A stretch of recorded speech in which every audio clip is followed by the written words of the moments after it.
৩ বছর পরে এক্স গার্লফ্রেন্ডের সাথে এভাবে দেখা হয়ে যাবে তা একদম ভাবতে পারেনি নীল। আনিকা যেদিন ওদের ২ বছরের সম্পর্ক ভেঙে চলে গেছিল, ওই দিন ছিল ওদের শেষ দেখা। তারপর নীল আর অনিকার কখনো সামনাসামনি হয়নি। আজ ৩ বছর পর ছুটির দিনে নিজের ওয়াইফকে নিয়ে শপিং করতে এসেছে নীল।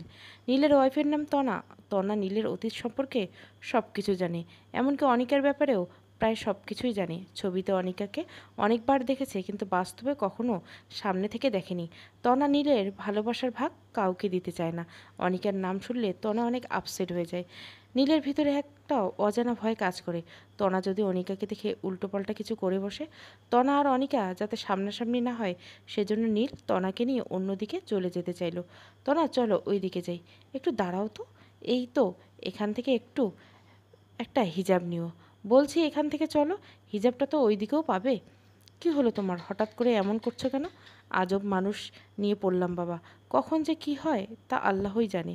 তনা কথা বলতে বলতে পেছন ফিরে নীলের কাছে আসার সময় অনিকার দিকে চোখ চলে যায়।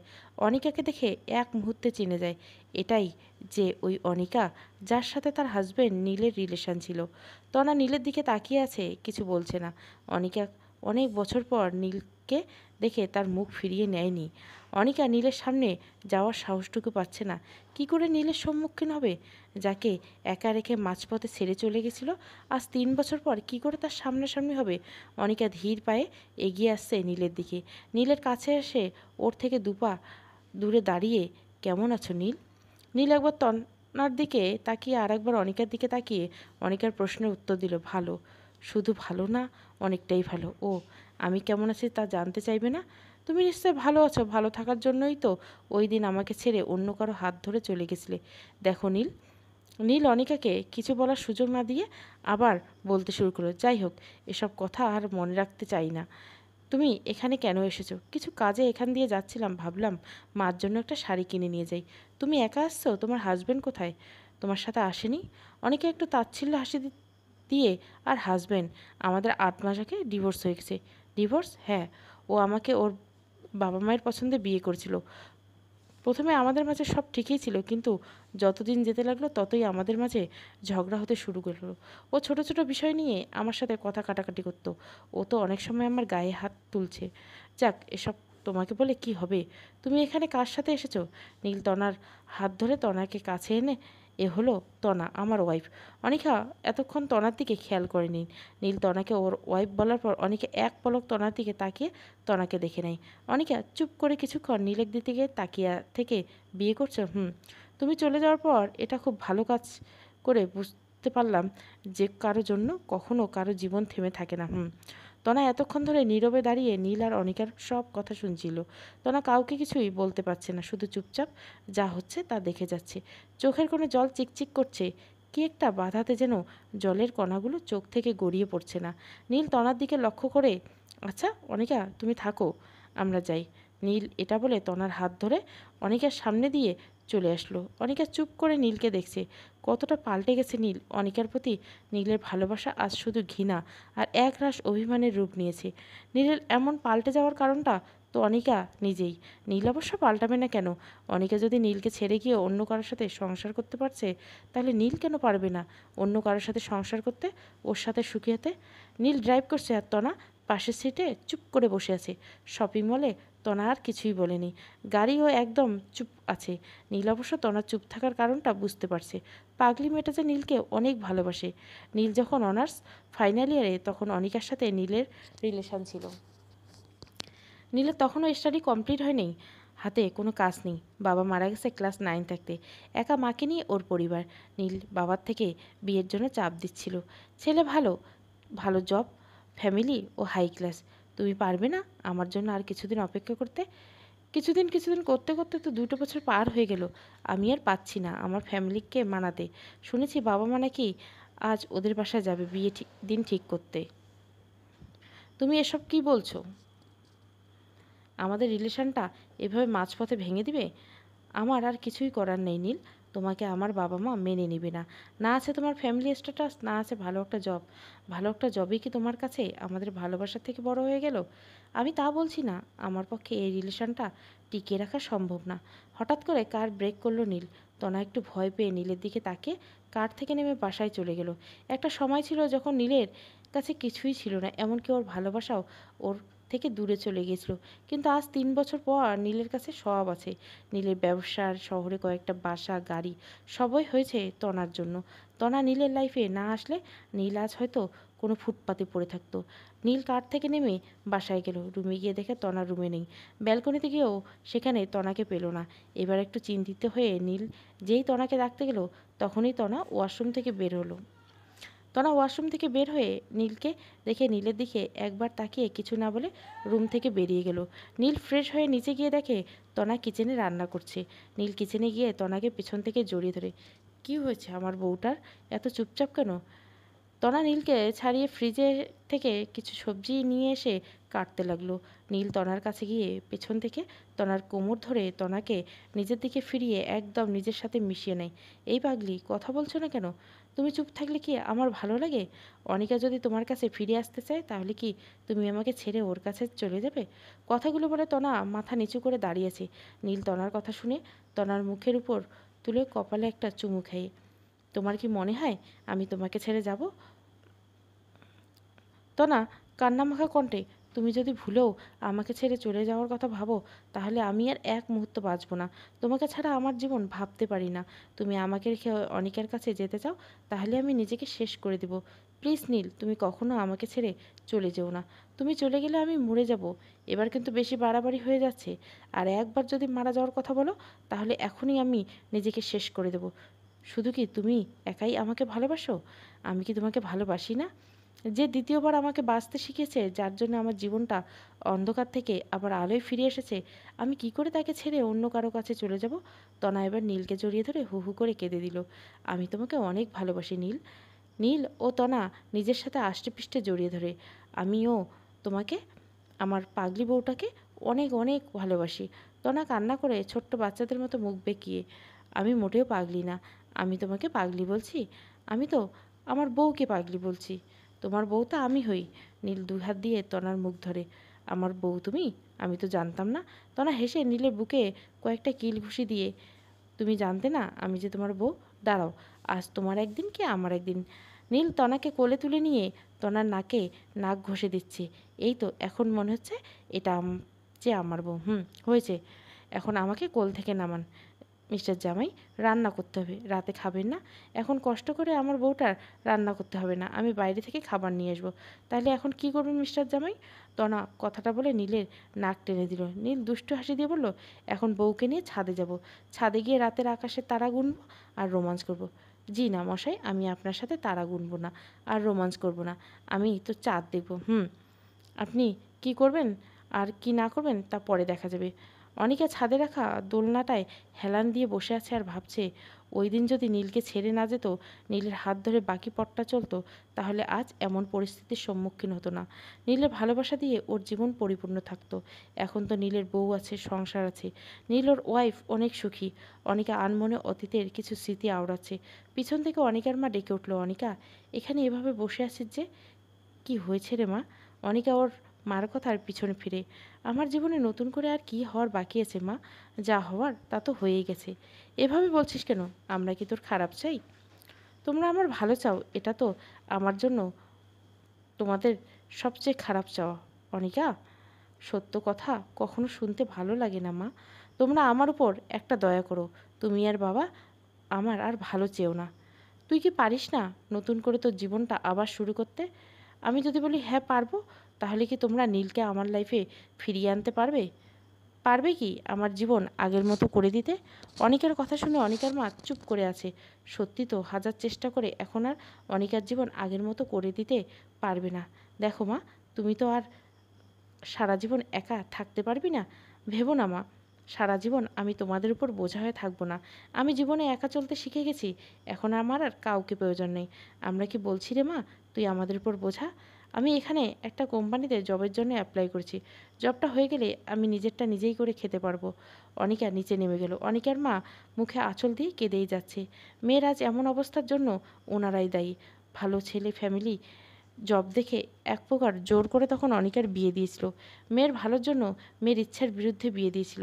অনিকার বাবা মা ভেবেছিল মেয়ে সুখী হবে, কিন্তু মানুষ যা ভাবে সবসময় তো আর তা হয় না। সকালে এই যে মিস্টার জামাই, আর কত ঘুমাবেন? এবার তো ওঠেন। নীল ঘুমিয়েছে। আপনার তো অফিস নেই, কোনো কাজ নেই, তাই কাল থেকে আরও বেশি করে তারা গুনিয়েন। নীল মরার মতো পড়ে ঘুমাচ্ছে। তনা কোনো কথাই ওর কানে যাচ্ছে না। এবার কিন্তু পানি দিব। এই নীল ওঠো।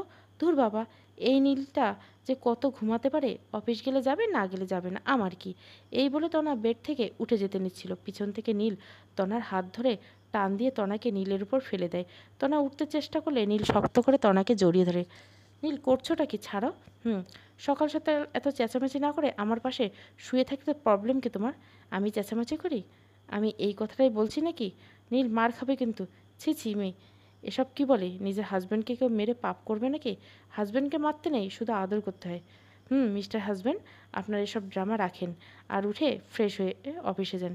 যাব, কিন্তু তার আগে একটা আদর দাও। ধ্যাত, সারাক্ষণ শুধু উল্টোপাল্টা কথা। ফ্রেশ হতে চাও। এই যে ম্যাডাম, দিবেন না তো? না স্যার। মনে থাকে যেন, কিন্তু পরে আমার দোষ দিতে পারবেন না। তোমার দোষ দিতে পারবো না মানে কি বোঝাতে চাইছো? তুমি তো আর আদর দিবে না। এখন যদি অন্য কেউ আমাকে আদর দেয়। তনা নীলের কথা শুনে কিছুক্ষণ চুপ থেকে নিচের দিকে তাকিয়ে কান্না করে দেয়। নীল তনাকে কান্না করতে দেখে বেড থেকে উঠে এসে তনার দু হাত নীলের মুঠোয় মাঝে নিয়ে বলে, এই কি হলো, কাঁদছো কেন? তনা কেঁদেই যাচ্ছে, কিছু বলছে না। কি হলো, প্লিজ কাঁদো না। আরে আমি তো জাস্ট মজা করছি। এই বউ, তুমি কি অনিকার কাছে যেতে চাইছো? এখানে অনিকা আসলো কোত্থেকে? আমি জানি ও তোমার ফার্স্ট লাভ। তুমি ওকে আজ ভুলতে পারোনি।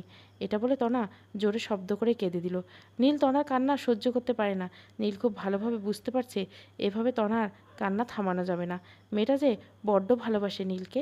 নীল দুহাত দিয়ে তনার মুখের উপরে তুলে তনার ঠোঁটের মাঝে নিজের ঠোঁট জোড়া ডুবিয়ে দিল।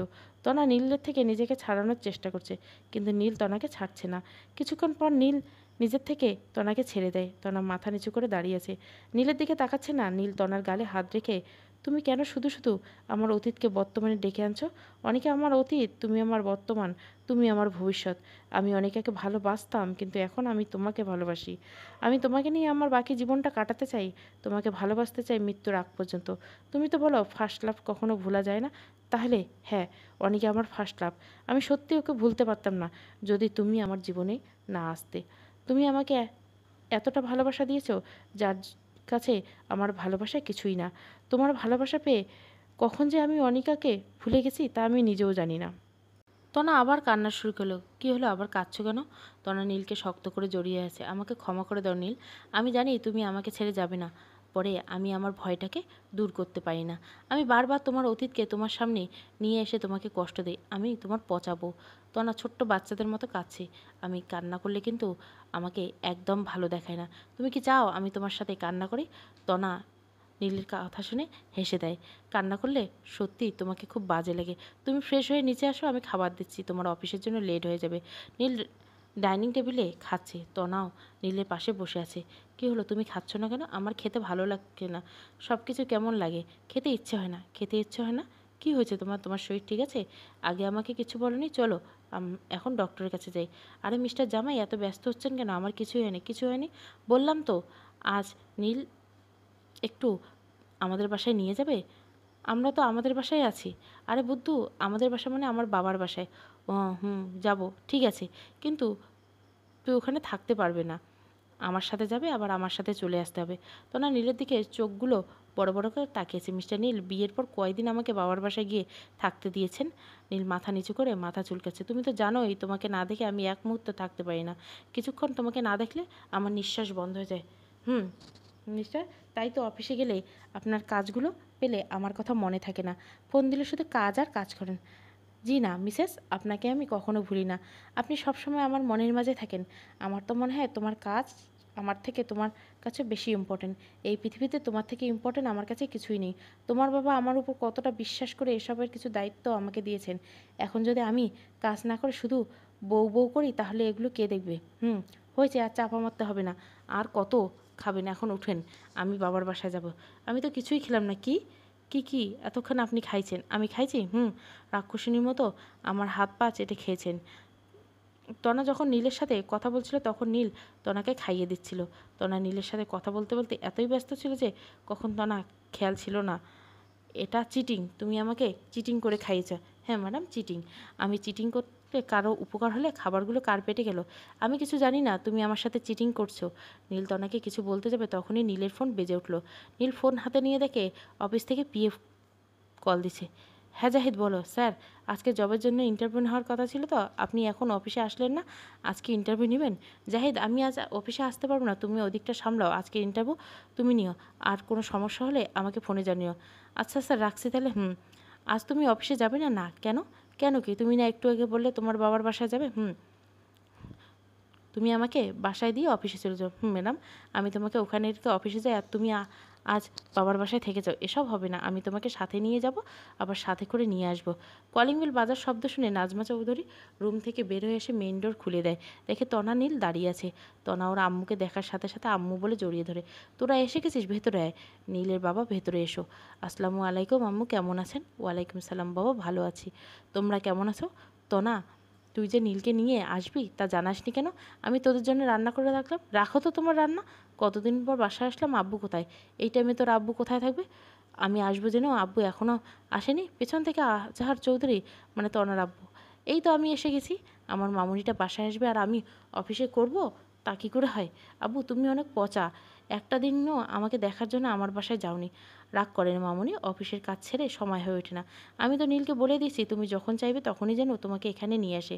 তোমাদের জামাই তো তোমার মতোই সারাদিন শুধু কাজ করে, আমার জন্য একটুও টাইম নেই। দেখলে তো বাবা, আপনার মেয়ে কি মিথ্যে বলে?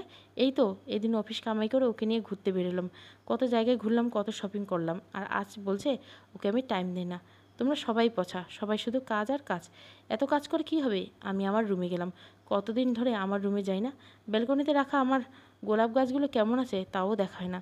আম্মু, তুমি আমার গাছগুলো ঠিক যত্ন রাখছো তো? আমি দুদিন করে তোর গাছে পানি দিই, গিয়ে দেখ কতগুলো কলি আসছে, কয়েকটা আজ কালের মধ্যে ফুটবে সত্যি।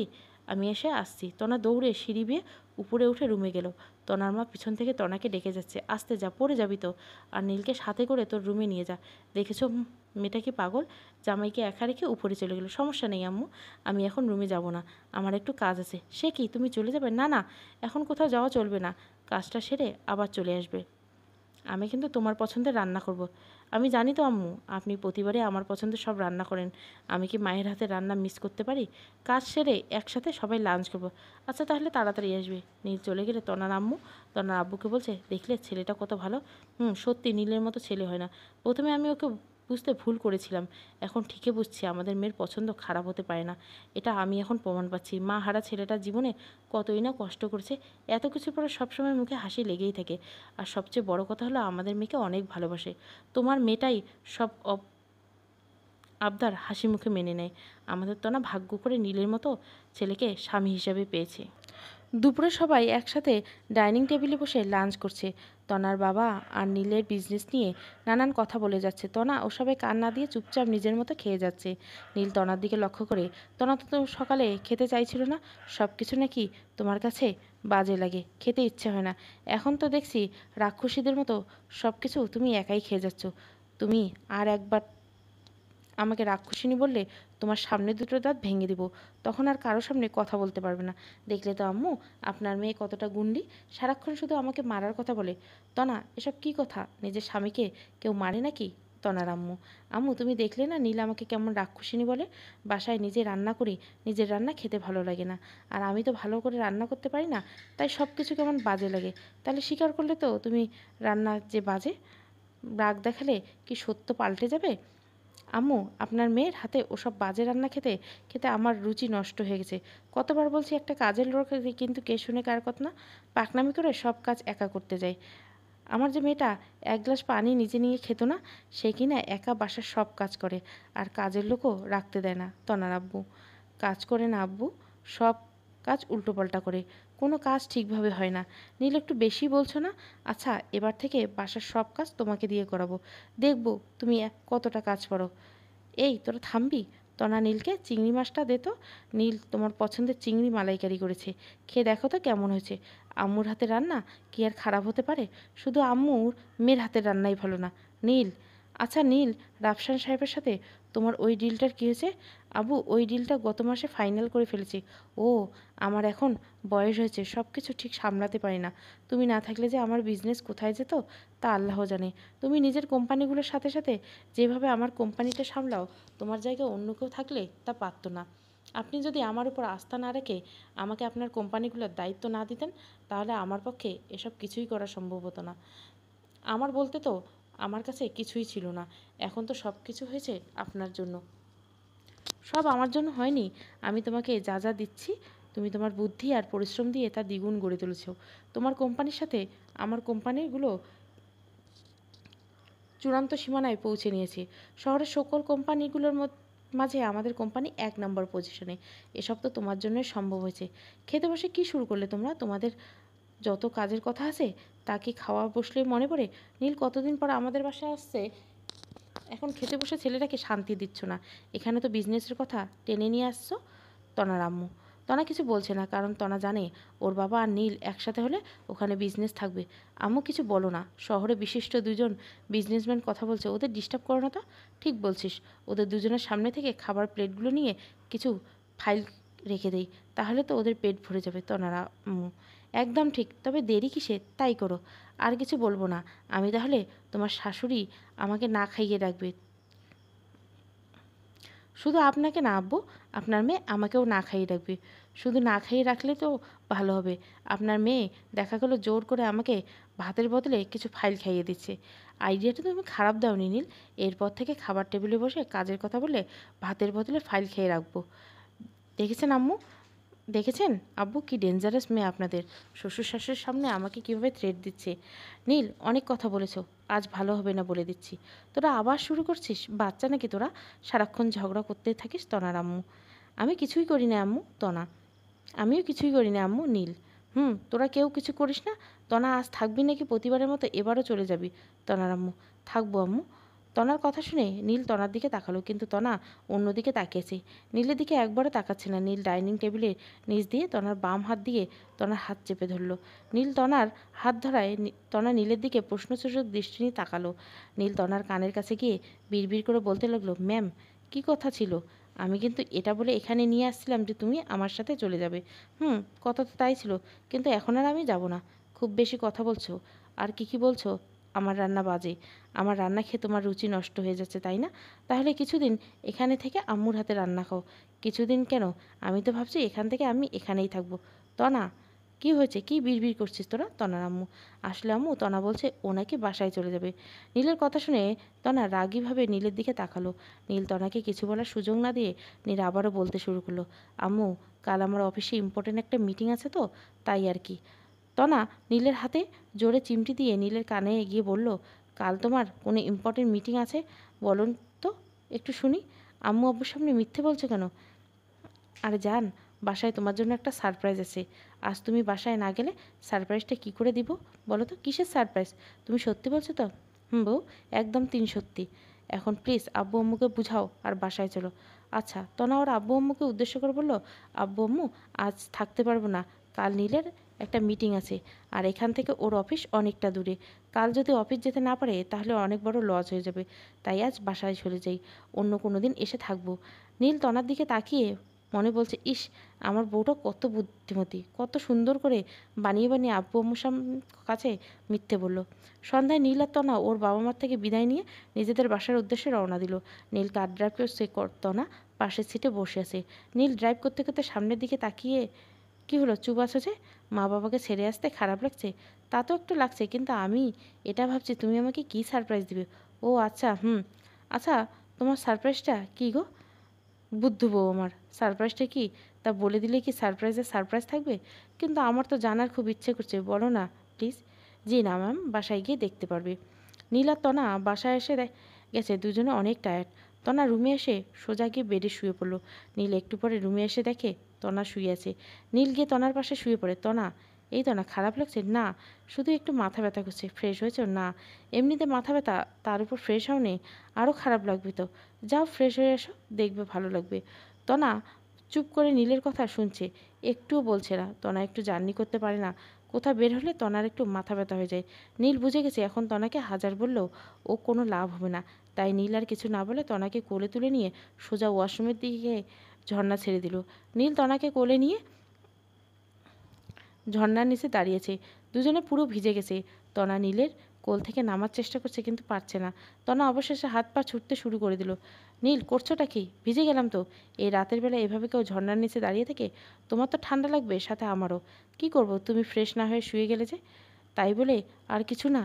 ভেজা অবস্থায় তোমাকে কিন্তু অনেক সুন্দর লাগছে। ইচ্ছে করছে এক্ষুনি একটু আদর করে দেই।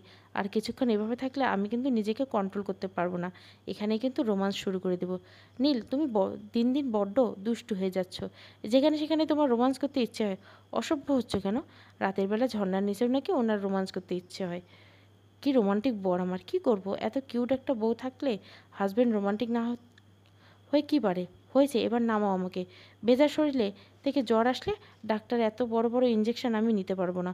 তোমার ইচ্ছে থাকলে তুমি সারা রাত এভাবে ঝর্ণার নিচে দাঁড়িয়ে থাকো, আমি গেলাম।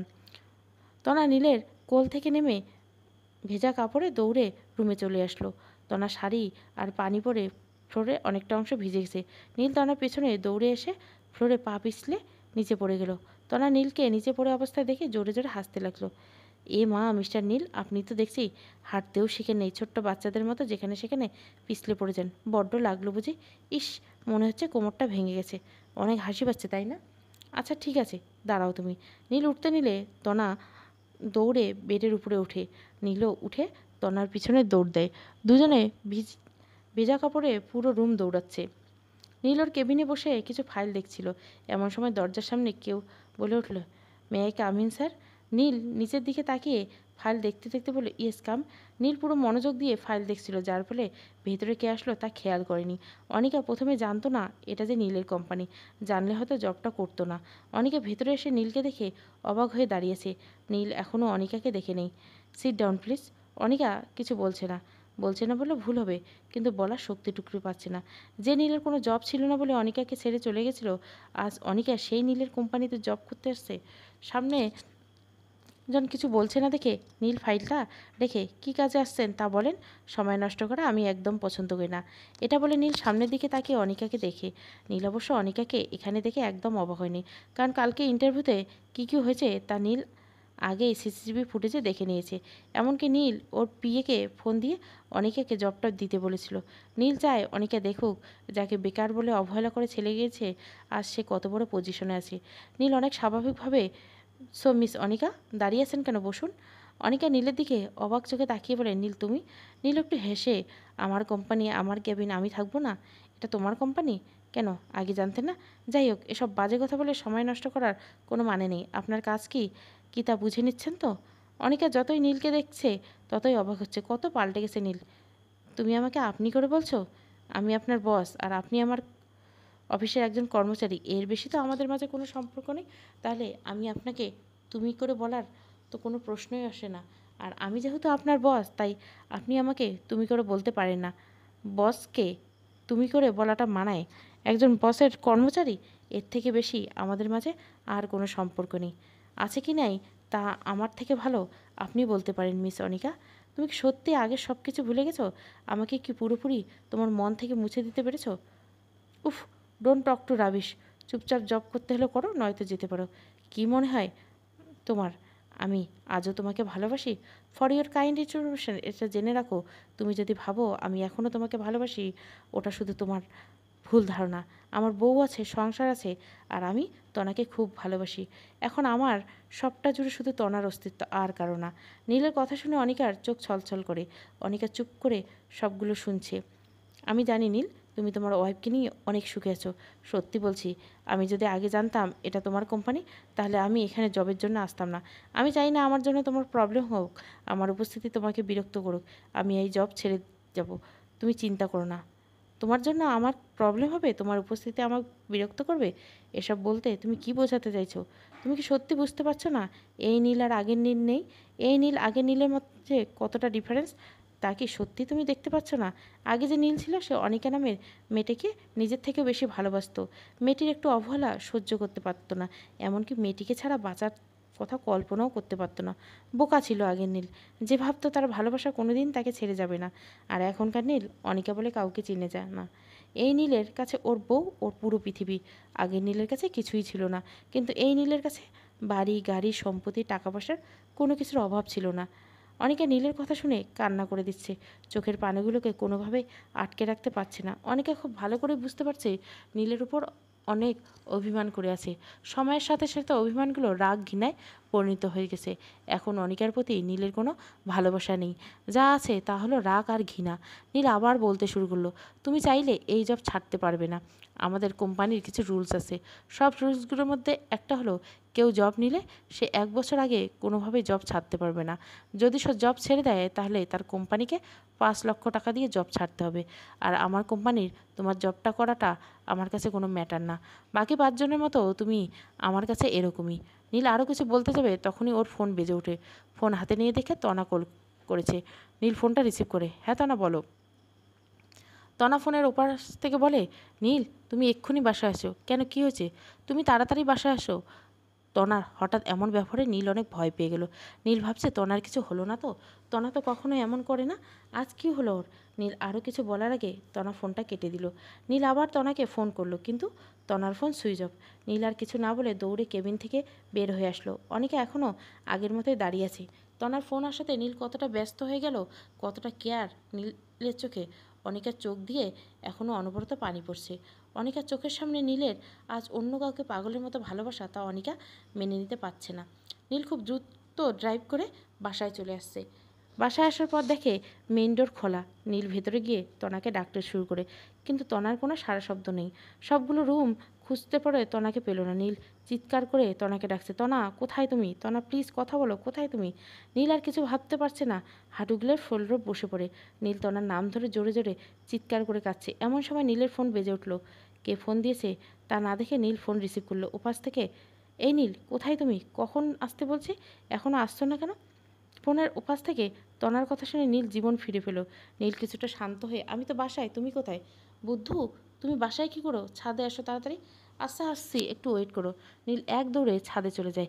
গিয়ে দেখে তনা দাঁড়িয়ে আছে। নীল তনার কাছে গিয়ে তনাকে খুব শক্ত করে জড়িয়ে ধরে। হঠাৎ নীলের এমন কাণ্ডতে তনা একটু অবাক হয়। কী হলো মিস্টার নীল, আমাকে এভাবে জড়িয়ে ধরেছেন কেন? আমি কি কোথাও হারিয়ে যাব, নাকি আমি তোমাকে ছেড়ে কোথাও চলে যাব? চুপ, একদম চুপ। তুমি একদম আমাকে ছেড়ে যাওয়ার কথা বলবে না। আমি তোমাকে কোথাও হারাতে দিব না। তনা নীলের চোখের দিকে তাকিয়ে দেখে নীলের চোখ লাল হয়ে গেছে, চোখ দুটো একটু একটু ফুলে গেছে। এই নীল তুমি কি কান্না করছো? না, কান্না করবো কেন? এসব রেখে এখন বলো, ফোন দিয়ে এত তাড়া দিচ্ছ কেন বাসায় আসার জন্য? একদম কথা ঘুরাবে না। তুমি কান্না করছো, আমার সাথে মিথ্যে বলার চেষ্টা করবে না। কেন কান্না করছো বলো? তুমি ফোনে এমনভাবে বাসায় আসার কথা বলছিলে, আমি ভাবছি হয়তো তোমার হয়তো কিছু হয়েছে, আর বাসায় এসে তোমাকে কোথাও পেলাম না, আর তাই তুমি আমাকে হারানোর ভয়ে কান্না করে দিছো, তাই না? এতটা ভালোবাসা আমাকে? আমি কোথাও হারিয়ে যাই তখন? নীল তনাকে ছেড়ে দেয়। তনার দিকে রাগি নিয়ে বলে, তোমার পা ভেঙে রুমে বসিয়ে রাখবো, আর একবার এসব উল্টোপাল্টা কথা বললে এক থাপ্পড় দিয়ে সামনের দাঁত দুটো ফেলে দেবো, আর তখন এসব কথা মুখে আসবে না। নীল আজ তনাকে থাপ্পড় দেওয়ার কথাতে তনা কিছু বলল না। অন্যদিন হলে তো নীলের 14 গোষ্ঠী খবর নিয়ে ছাড়তো। তনা আজ নীলের প্রতিটা বকায়, প্রতিটা শাসনে ওকে হারানোর ভয় দেখতে পাচ্ছে। নীলের চোখে তনাকে হারানোর ভয় স্পষ্ট ফুটে উঠছে। তনা কিছু না বলে অপলক দৃষ্টিতে কিছুক্ষণ নীলের দিকে তাকিয়ে থেকে নীলকে আবার জড়িয়ে ধরে। নীল তনাকে ওর সাথে আষ্টেপৃষ্টে জড়িয়ে নেয়। দুজনে কিছুক্ষণ চুপ থাকে। তারপর নীল বলতে শুরু করে, আচ্ছা এভাবে বলো, ফোনে ওভাবে ভয় দেখানোর মানে কি ছিল? আমি তোমাকে ভয় দেখেছি? ভয় তো আমি নিজে পাইছি, তুমি ভয় পেয়েছো? কিন্তু কেন? দেখো না আমাদের ছাদে কতগুলো ফুল গাছ, কোথা থেকে এগুলো আসছে? কে এখানে এনে রেখে গেছে? নীল তনার কথা শুনে তনাকে ছেড়ে দিয়ে তনার দিকে তাকায়। এই ফুল গাছগুলো দেখে তুমি ভয় পেয়েছো? আমরা তো কাল বাসায় ছিলাম না, তখন কি চোর আসছিল? আর চোর তো চুরি করতে আসবে, ফুল গাছ দিতে আসবে না। চোররাই বা আসবে কীভাবে? বাসা তো বন্ধ ছিল। তাহলে কি এই গাছগুলো ভূত পেত নিয়ে এখানে রেখে গেছে? তনা তুমি কি পাগল? আমি পাগল হতে যাবো কেন? আর আমি যদি পাগল হতাম তাহলে পাবনায় থাকতাম, তোমার বাসায় না। তোমার মধ্যে কি একটু কমন সেন্স নেই? তুমি কি একবারও আমাকে জিজ্ঞাসা করে দেখেছো এগুলো আমি আনছি কি না? তুমি এগুলো আনবে কখন? তুমি তো সারাক্ষণ আমার সাথে ছিলে। জি না ম্যাম, আপনি যখন আপনার বাবার বাসায় গিয়ে আপনার ফুল গাছগুলোকে দেখতে দৌড়ে আমাকে রেখে রুমে চলে গেছিলেন, তখন আমি বের হয়েছিলাম, আর তখনই এগুলো আনছি। তাহলে আমাকে বলোনি কেন? গাড়িতে বলেছিলাম তোমাকে একটা সারপ্রাইজ দেবো। এটাই ছিল তোমার সারপ্রাইজ। কিন্তু আমি তোমাকে সারপ্রাইজ দেওয়ার আগে তুমি আমাকে আরও বড় সারপ্রাইজ দিয়েছো। নীল আর তনার দিনগুলো এভাবে ভালোবাসায় পরিপূর্ণ হয়ে কাটতে লাগলো। যতই দিন যাচ্ছে নীল আর তনার সম্পর্ক ততই গভীর হচ্ছে। নীল তো তনাকে না দেখে এক মুহূর্ত থাকতে পারে না। তনা একটু হলে নীলের পুরো পাগল হয়ে যায়। এই তো সেদিন নীল অফিসে ছিল, কেন জানি না ওই দিন নীলের কোনো কিছুই ভালো লাগছিল না, কোনো কাজেই মন বসছিল না। বুকের মাঝে কেমন অজানা একটা ব্যথা অনুভব করছিল। বারবার মনে হচ্ছিল তনা ঠিক আছে তো, তনার কিছু হলো না তো। নীল আর অফিসে থাকতে পারলো না, সব কাজ ফেলে রেখে বাসায় চলে আসলো। দরজার সামনে কলিং বেল বাজাচ্ছে, কিন্তু ভেতর থেকে কেউ দরজা খুলছে না।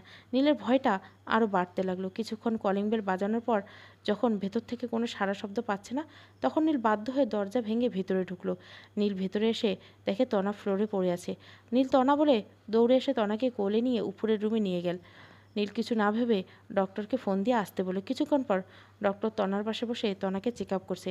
নীল তো পুরো পাগল হয়ে গেছে যে ডক্টর তনাকে দেখছে। ইনি নীলদের ফ্যামিলি ডক্টর, কারো কিছু হলে সবসময় ইনি চিকিৎসা করেন। নীল পুরো রুমে পায়চারি করছে আর ডক্টরের কাছে বারবার জিজ্ঞাসা করছে তনার কথা। ডক্টর প্লিজ বলুন না তনার কী হয়েছে। কাম ডাউন নীল, তোমার ওয়াইফের কিছুই হয়নি, প্রেশারটা কমে গেছিলো, তাই হয়তো মাথাটা ঘুরে পড়ে গেছে। শুধু প্রেশার কমে যাওয়ার কারণে এমন কিছু হয়েছে নাকি সিরিয়াস কিছু? প্লিজ ডক্টর বলুন। তেমন সিরিয়াস কিছু না, শুধু প্রেশার কমেছে। আর তনার শরীর অনেক দুর্বল, মনে হয় খাওয়া দাওয়ার প্রতি একদম মনোযোগ নেই। তুমি সারাদিন অফিসে থাকো, ও বাসায় একদম ঠিকমতো খায় না মনে হয়। ওর সাথে কেউ একজন থাকা দরকার, তাহলে ওর একাকিত্বটা কমবে। ডক্টর, এখন থেকে তনার খাওয়ার প্রতি নজর দিতে হবে, আর ওকে একা ছাড়বো না। আচ্ছা নীল, তনা কি কোনো কিছু নিয়ে খুব বেশি টেনশন করে? ডক্টর, আপনি তো সবই জানেন, তনার তো একটা বিষয় নিয়েই টেনশন, কিন্তু কিছুদিন ধরে মনে হয় অন্য কিছু নিয়ে টেনশন করে। আসলে তনা সারাক্ষণ বাসায় একাই থাকে, তাই সারাক্ষণ শুধু এগুলো নিয়ে ভাবতে থাকে। তনার সাথে যদি কেউ থাকতো, তাহলে তার সাথে কথা বলতে পারতো, বা ওর বেশি কিছু কাজ থাকলে কাজ করা নিয়ে ব্যস্ত থাকতো। তনার জন্য এটা সবচেয়ে ভালো হবে যদি কারোর সাথে সময় থাকে, কথা বলতে পারে। আর নীল, তুমি তনাকে একটু সময় দিও, অনেক তো কাজ করেছো, এখন একটু ওয়াইফের খেয়াল রাখো। ডক্টর, আমি তনার খেয়াল রাখবো। আচ্ছা আজ তাহলে আমি আসি। চলুন আপনাকে এগিয়ে দিয়ে এসে আসি। না, তার আর দরকার হবে না, তুমি তনার পাশে থাকো, আমি আসছি। ধন্যবাদ ডক্টর। ডক্টর চলে গেল। নীল তনার পাশে বসে তনার হাত নীলের হাতে মুঠোয় নিয়ে অপলক দৃষ্টি দিয়ে তনার দিকে তাকিয়ে আছে। মুহূর্তের মধ্যে নীলের চোখে কোণে কয়েক ফোঁটা জল জমা হয়ে গেল, কিন্তু জলের কণাগুলো নীলের অনুমতি ছাড়া চোখ থেকে গড়িয়ে পড়ছে না। তনা একটু একটু করে চোখ মেলছে। তনার জ্ঞান ফিরে দেখে নীল বাম হাত দিয়ে চোখের কোণে জমে থাকা জলগুলো মুছে নিল। তনা নীলকে দেখে উঠতে চেষ্টা করে নীল তনাকে বাধা দিতে শুয়ে থাকতে বলল। তনা শুয়ে শুয়ে নীলের দিকে তাকিয়ে বলতে লাগলো, নীল তুমি এখানে? অফিস থেকে কখন আসছো? আর কি হয়েছিল আমার? আমাকে এভাবে শুয়ে রাখছো কেন? চুপ, একটা কথাও বলবা না। কি হয়েছিল তোমার? তুমি জানো না কি হয়েছিল তোমার? না খেয়ে টেনশন করে নিজের কি অবস্থা করেছো একবার? প্রেশার লো, মাথা ঘুরে পড়ে গেছিলা। আমি বাসায় এসে দেখি তুমি নিচে পড়েছিলা। তনা কিছু বলছে না, কারণ তনা জানে এখন কিছু বললে নীলের কাছে বকা খাবে। তাই তনা চুপ করে নীলের কথাগুলো হজম করছে। কি হলো, কিছু বলছো না যে? কতদিন ধরে এভাবে ঠিকমতো খাওয়া দাওয়া করো না, এত কিসের টেনশন তোমার? তুমি যদি এটা বোঝো না, তুমি ভালো না থাকলে যে আমি ভালো থাকি না, তুমি যে আমার ভালো থাকার মেডিসিন, এটা তুমি কবে বুঝবে? তনা এবারও কিছু বলল না, শুধু নীলের দিকে তাকিয়ে ইনোসেন্ট ফেস বানিয়ে একটা হাসি নিয়ে নীলের বুকে মাথা রেখে আলতো করে নীলকে জড়িয়ে ধরল। তনা মাঝে মাঝে এমন করে, যার কারণে নীল তনাকে কিছুই বলতে পারে না। তনার মায়ামাখা মুখটা দেখলে নীল সব কিছু ভুলে যায়। তনা, সারাদিন বাসায় একা থাকতে ভালো লাগে না? ভালো না লাগলেও কিছু করার নেই, তুমি তো আর অফিস ফেলে রেখে আমার কাছে বসে থাকবে না। তাই ভাবছিলাম তোমার সময় কাটানোর জন্য একজন লোককে রেখে দেই। একা একা তো আমার ভালো লাগে না। নিজের কাজগুলো সেরে ছাদে ফুল গাছগুলোর যত্ন নেই, মাঝে মাঝে টিভি দেখি, এভাবেই তো আমার সময় কেটে যায়। পরে এমন একজন যদি সব সময় তোমার সাথে থাকে, যার সাথে তুমি কথা বলতে পারবে, আড্ডা দিতে পারবে, তাহলে খারাপ হয় না, তাই না? তুমি যা ঠিক মনে করো।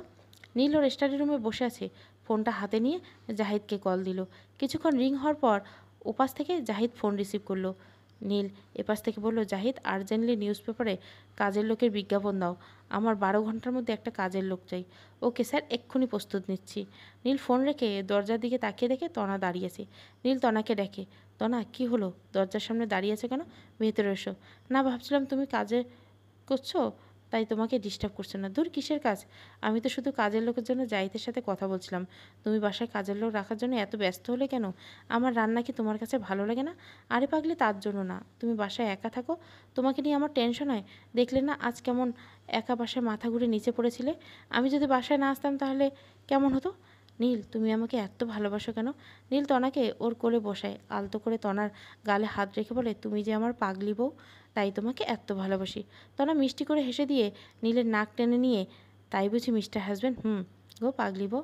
নীলের কথা মতো 12 ঘন্টা হবার আগে কাজের লোকের লাইন লেগে গেল। লাইন লাগার কথায় দ্বিগুণ বেতন দিলে সবাই কাজ করতে চাইবে, সাথে থাকা খাওয়া ফ্রি। অনেকজনের ভেতর থেকে জাহিদ কয়েকজনকে সিলেক্ট করে নীলের কাছে নিয়ে আসলো। নীল তাদের মধ্যে যে কোনো একজনকে বেছে নেবে। নীল 2-3 জনের মধ্যে থেকে তনার বয়সী এক মেয়েকে কাজে লাগলো। মেয়েটা গ্রাম থেকে আসছে, খুব দরিদ্র পরিবার। এবার এসএসসি এক্সাম দিতে পারেনি। বাবা মারা যাওয়ার কারণে মা তাকে নিয়ে লোকের বাসায় কাজে গেছে। নীল আর তনা সোফায় বসে আছে, মেয়েটির সামনে দাঁড়িয়ে আছে। মেয়েটিকে দেখে তনার খুব মায়া হচ্ছে। তনা মেয়েটিকে উদ্দেশ্য করে জিজ্ঞাসা করলে, তোমার নাম কি? আমার নাম লীনা। ও, তুমি এত ছোট বয়সে লোকের বাসায় কাজ করতে আসছো? তুমি সব কাজ পারো? হ্যাঁ ম্যাডাম, আমি সব কাজ পারি। ছোট থেকে মায়ের সাথে এটা সেটা করতে করতে সব শিখে গেছি। তোমার পরিবারে কে কে আছে? ম্যাডাম, আমার পরিবারে আমি আর আমার মা। বাবা মারা গেছে আমি ক্লাস 7-এ থাকতে। বাবা মারা যাওয়ার পর মা লোকের বাড়ি কাজ করে খুব কষ্ট করে আমার লেখাপড়া করিয়েছে। কিন্তু আমার এসএসসি পরীক্ষার কিছুদিন পর মা অসুস্থ হয়ে পড়েন, যার কারণে আমার পরীক্ষা দেওয়া হয়নি। মার চিকিৎসার টাকার জন্য আমি শহরে কাজ করতে আসছি। লিনার কথা শুনে তনা প্রায় কান্না করে দিল। ছোট্ট একটা মেয়ে, তার এখন হেসে খেলার বয়স, কিন্তু এই বয়সে সে মায়ের চিকিৎসার জন্য লোকের বাসায় কাজ করতে আসছে। নীল তনার দিকে লক্ষ্য করে দেখে তনা কান্না করে দিচ্ছে। তাই নীল আর কথা বলে না। আচ্ছা, আজ থেকে তুমি এখানেই থাকবে, তোমার থাকা খাওয়া ফ্রি। আমি তোমার 2 মাসের কাজের বেতন অ্যাডভান্স করে দিচ্ছি। আচ্ছা স্যার। নীল তনাকে নিয়ে উপরের রুমে গেল। কিছুদিনের মধ্যে লিনার সাথে তনার খুব ভাব হয়ে যায়। লিনা মেয়েটা খুব মিশুকে আর অনেক চঞ্চল, ঘরের সব কাজ খুব গুছিয়ে করতে পারে। তনার কথায় নীল লিনাকে স্কুলে ভর্তি করে দেয়। নীলা এখন তনাকে রেখে অফিসে যেতে ভয় পায়। তনা লিনার সাথে সময় কাটায়, হাসি আর ঠাট্টায় সারাদিন কেটে যায়। এভাবে দেখতে দেখতে 1 মাস পার হয়। বিকেলে তনা আর লিনা ছাদে বসে আছে। লিনা গ্রামের মেয়ে, শহরে এই প্রথমবার আসছে, এর আগে কখনো শহরে আসেনি। রিনা তনাকে বলছে, আচ্ছা আপু, এই এত বড় বাড়ি কি তোমাদের? কেন বলো তো? না এমনি। শুধু এটা না, এই শহরে আমাদের আরও বড় বড় আরও 3টা বাসা আছে। রিনা তনার দিকে চোখ বড় বড় করে তাকিয়ে, এতগুলো বাড়ি দিয়ে কি করো? তনা লিনার কথা শুনে হেসে দেয়। এতগুলো কই, এই যে এ বাসায় আমরা থাকি। 2টা ভাড়া দেওয়া হয়েছে, একটা এমনিই পড়ে আছে। মাঝে মাঝে আমি আর তোর ভাইয়ে ঘুরতে যাই। ভাইয়া যখন অফিসে থাকতো তখন তুমি এত বড় বাড়িতে একা কী করে থাকতো? তোমার ভয় লাগতো না? শোনো মেয়ের কথা, ভয় লাগবে কেন? ভয় লাগতো না, কিন্তু একা একা বোর ফিল করতাম, তাই তো তোর ভাইয়া তোকে এনে দিল। আমি এসে গেছি, এখন আর তোমাকে বোর হতে দিব না। লিনা প্রথম দিক দিয়ে তনাকে ম্যাডাম করে বলতো। তনার তা একদম ভালো লাগলো না। লিনা তনার বাসায় কাজ করে ঠিকই, কিন্তু তনা লিনাকে একদম নিজের ছোট বোনের মতো দেখে। লিনাও তনাকে বড় বোনের মতো আপন করে নিয়েছে। তনার খুব খেয়াল রেখে তনাকে কোনো কাজ করতে দেয় না লিনা। লিনা তনার মাথায় বিলি কেটে দিচ্ছে। আচ্ছা আপু, তোমার আর ভাইয়ের কি লাভ ম্যারেজ নাকি অ্যারেঞ্জ ম্যারেজ? লিনার এই কথা শুনে তনা একটা দীর্ঘশ্বাস পেলে বলে, সে অনেক কাহিনী, এখন কিছু বলতে গেলে অনেক রাত হয়ে যাবে। এত কিছু বলতে কে বলেছে? তুমি আমাকে শর্টকাট বুঝিয়ে দাও, আমি বুঝে যাব। তুই তো দেখছি আচ্ছা নাছোড়বান্দা। তবে শোনো, তোর ভাইয়া অন্য একজনকে ভালোবাসতো। আমার আগে ওর লাইফে অন্য কেউ ছিল। আমার ভালোবাসা তো প্রথম দিক থেকে ছিল একতরফা। আমি মনে মনে তোর ভাইয়াকে ভালোবেসেছি, কোনোদিন প্রকাশ করিনি। চলুন তনা আর নীলের পাস্ট ঘুরে আসি। নীল তখন অনার্স ফাইনাল ইয়ারে আর তনা ইন্টার সেকেন্ড ইয়ারে। তনারা যে সোসাইটিতে থাকে সেখানে কিছুদিন হলো নীল আর তার মা নতুন উঠেছে। মূলত নীলের ভার্সিটি যাতায়াতের সুবিধার জন্য এখানে আসা। আগের বাসা থেকে নীলের ভার্সিটি অনেক দূরে ছিল, যার কারণে যাতায়াতের কষ্ট হতো। সোসাইটির সবাই তনার বাবাকে সম্মান করতেন। তনা ছিল সবার চোখের মণি। তনা কলেজ যাওয়ার সময় কিছুদিন ধরে নীলকে খেয়াল করছে। তনা ওর ফ্রেন্ডের সাথে কলেজে যাচ্ছে। হ্যাঁ রে মেঘা, এই ছেলেটা কে বলতে পারিস? লেখোকা, তোদের মহল্লায় থাকে, তুই জানিস না ছেলেটাকে? আমি কি করে জানবো? জানলেই তো জানতে পারিস। এটা ভেবেই জিজ্ঞাসা করলাম। হ্যাঁ মামু, তুমি তো কত কিছুই ভাববা। ছেলেটা কিন্তু সেই, তাই না? আমার কাছে তো সব ছেলেকেই সেই লাগে।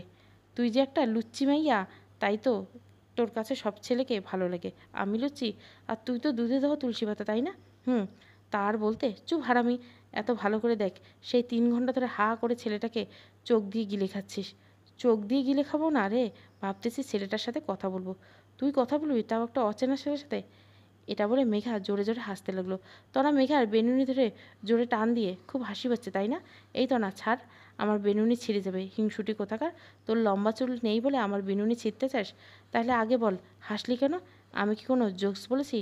না, তুই জোকস বললেও এতটা হাসি পেত না যতটা তোমার এই কথা শুনে পেয়েছে। বজ্জাত মাইয়া, বড়লোক বাপের একমাত্র মেয়ে, যে কোনো ছেলেকে পাত্তা দেয় না, ছেলের উপর মিনিটে মিনিটে ক্রাশ খায়, কিন্তু কারো দিকে চেয়েও দেখে না। আর সেই মেয়ে নিজের থেকে একটা ছেলের সাথে কথা বলতে যাবে। কথা বলতে গেলে প্রবলেম কি? কোনো প্রবলেম নেই। আমি কি বলছি কোনো প্রবলেম? দোস্ত তুইও আয় না, আমার সাথে চল না। কোথায়? কোথায় মানে? ওই ছেলেটার সাথে কথা বলতে। দোস্ত তুই কি পাগল হয়ে গেছিস? চেনা নেই জানা নেই আমরা ছেলেটার সাথে কথা বলতে? আর ছেলেটা আমাদেরকে দেখে চলে যাক, আগে ওর বায়োডাটা জেনে নেই, দেখি কোন নবাবজাদা, পরে কথা বলবো। বিকেলের মধ্যে সব জানতে পারবি তো ওর সম্পর্কে? তোর কি হলো বলতো? অন্য কোনো ছেলের সাথে তো এত কথা বলিস না, এর জন্য এত পাগল হলি কেমনে জানি না দোস্ত। তুই বিকেলে আমার বাসায় আসবি, মনে থাকে যেন। ওকে পেতনি, ঠিক আছে। মেঘা বিকেলে তনাদের বাসায় আসছে।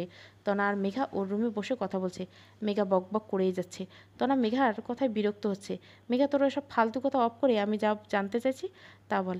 আরে বাবা একটু দাঁড়াও না, এত জলদি কি? একটু দাঁড়াতে পারবো না? তুই বল কী কী জানতে পারলি ওর ব্যাপারে।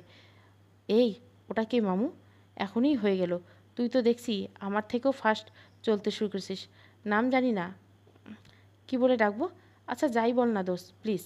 হুম, তোর আর তোদের সোসাইটির নতুন আসছে, বাবা নেই, মাকে নিয়ে একা থাকে, এবার অনার্স ফাইনাল ইয়ারে, সব ছেলেদের থেকে একেবারে আলাদা। ওর কাছে ওর মা মানে পৃথিবী। বাজে কোনো নেশা নেই, না ফ্রেন্ডের সাথে আড্ডা দেয়, না বাসায় থেকে কোথাও বের হয়। বাসা থেকে ভার্সিটি, এইটুকু ওর সীমানা। ওয়াও, সব তো বললি, কিন্তু এখনও ওর নামটা বললি না। ওয়াও, এর বাচ্চা, সব তো বলিনি। সব কিছু শুনলে তোর ওয়াও আবার বের হয়ে যাবে। আর হ্যাঁ, ছেলেটার নাম নীল। নীল? আর কি শুনবো?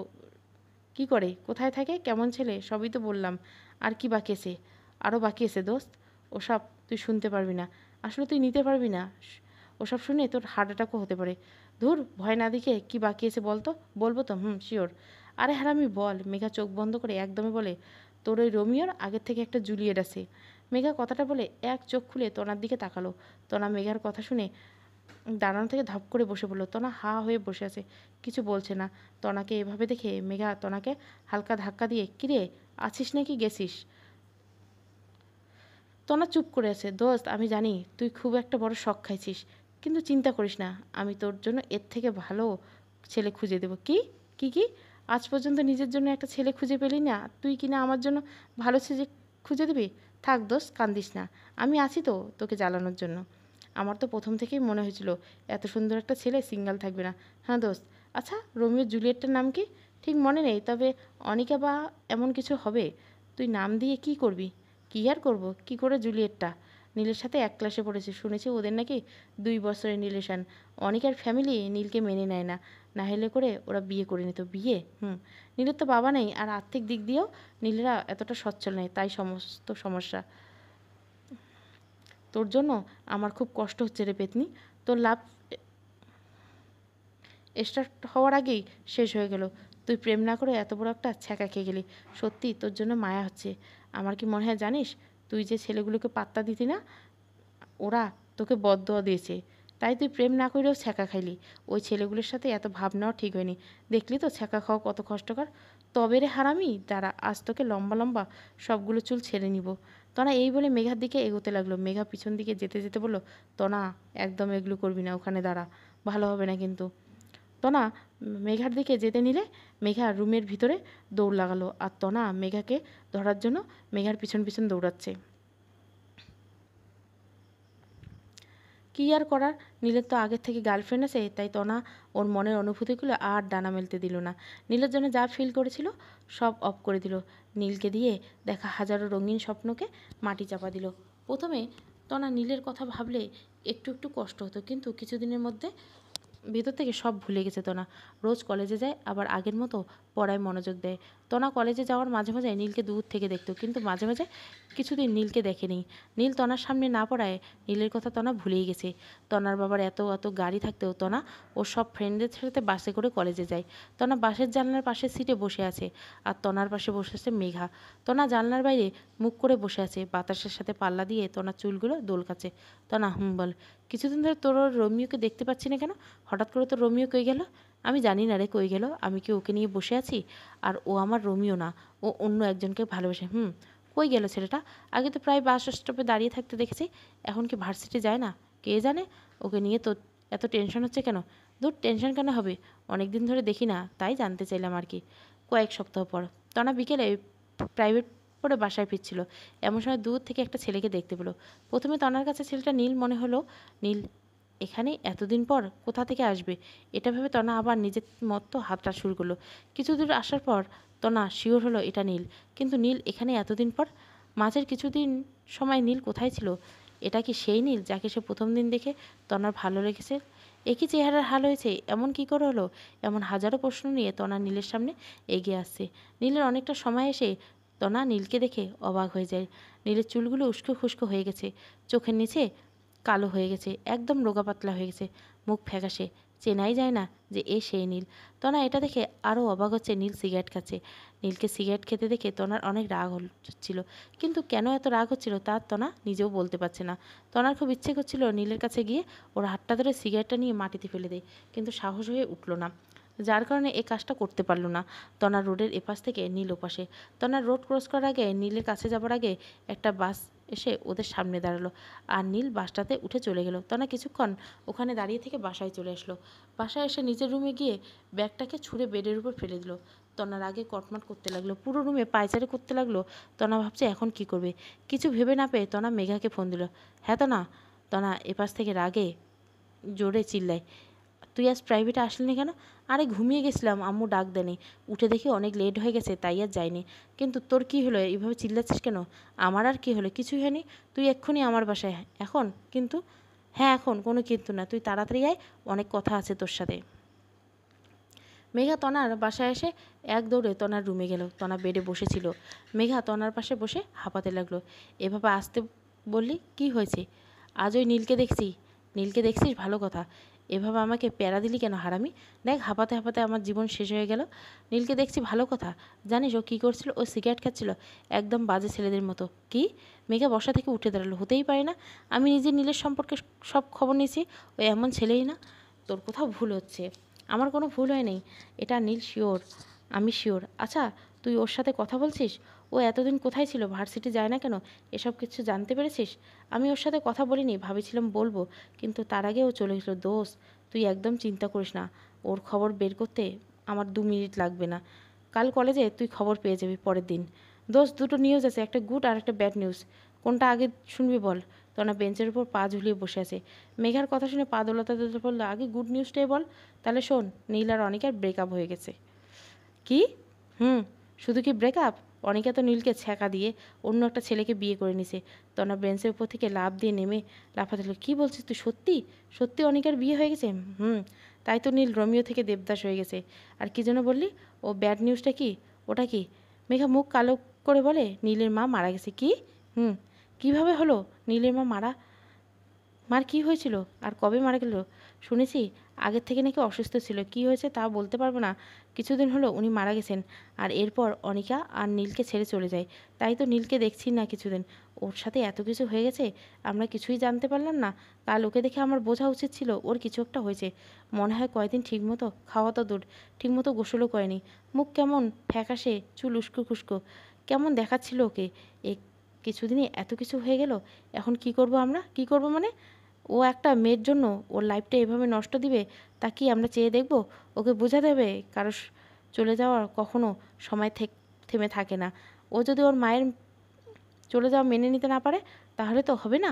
মানুষ মরণশীল, একদিন না একদিন সবাইকে পৃথিবী থেকে চলে যেতে হবে। তনা মেঘাকে জড়িয়ে ধরে, এ কয়দিনে খুব কষ্ট করেছে নীল। ও ও হয়তো এসব মেনে নিতে পারছে না। অনেক কষ্ট হচ্ছে, তাই না মেঘা? মাকে হারানোর কষ্ট কেউ সহ্য করতে পারে না, কিন্তু ও যদি অনেকের জন্য কষ্ট পায় তাহলে এটা ওর বোকামি ছাড়া কিছুই না। আজ কলেজ শেষে করে হোক নীলকে খুঁজে বের করে ওর সাথে কথা বলবে। দোস্ত, একটা কথা ভেবে দেখছিস? কী কথা? অনিকা নীলকে ছেড়ে চলে যাওয়ায় আমাদের লাইন একেবারে ক্লিয়ার। তনা মেঘার কথা শুনে রাগীভাবে মেঘার দিকে তাকালো। এভাবে রেগে যাচ্ছিস কেন? আমাদের লাইন ক্লিয়ার মানে? মানে আমাদের আর কি? হারামি মাইয়া, আমার নীলের দিকে একদম নজর দিবি না। নীল শুধু আমার। ভালো হয়েছে অনিকা ওকে ছ্যাঁকা দিছে, এখন আর ওর আর আমার মাঝে কেউ নেই। তোর যদি নীলের দিকে উল্টোপাল্টা নজর দিস তাহলে তোর চোখ তুলে নেব। লে খোকা, সব আমি করলাম? নীলের ব্যাপারে সব খবর আমি এনে দিলাম, আর এখন বলছে আমার চোখ নাকি তুলে দিবে। ফকিন্নি, মর তুই। তোর বান্ধবীর দরকার নাই আমার। তনা মেঘাকে পেছন থেকে এসে শক্ত করে জড়িয়ে ধরে বলে, তুই তো আমার জান। হয়েছে, আর ন্যাকামি করার দরকার নেই। মেঘা তনাকে ছাড়িয়ে দেখিয়ে আগে আগে যাচ্ছে, আর তনা পিছন থেকে মেঘাকে ডাকছে, এই মেঘা দাঁড়াও। আরে শোন, শুধু তুমি। প্রথম পর্ব। গল্পটা ভালো লাগলে অবশ্যই লাইক, শেয়ার এবং সাবস্ক্রাইব করবেন। Thank you for watching.